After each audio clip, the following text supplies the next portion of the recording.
akhir masa pemerintahan setelah 2 periode menjabat sebagai Presiden Indonesia, anggota keluarga Joko Widodo semakin disorot publik. Sorotan ini buntut dari postingan gaya hidup mewah Kaisang Pangarep dan Erina Gudono yang gunakan jet pribadi seharga miliaran rupiah saat liburan ke Amerika Serikat. Terlihat pada unggahan akun Instagram Erina pada hari Rabu 21 Agustus lalu. Seorang dosen Universitas Negeri Jakarta, Ubedillah Badrun, lantas melaporkan hal ini ke KPK terkait dengan dugaan korupsi dan suap yang dilakukan oleh putra bungsu Presiden Indonesia tersebut.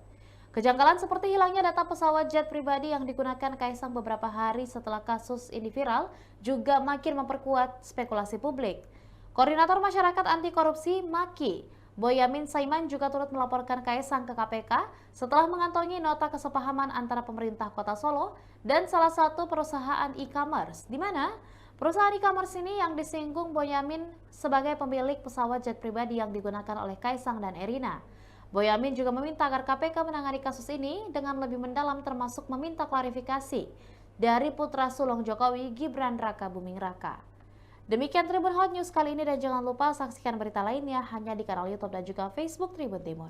Download Tribun X sekarang, menghadirkan lokal menjadi Indonesia.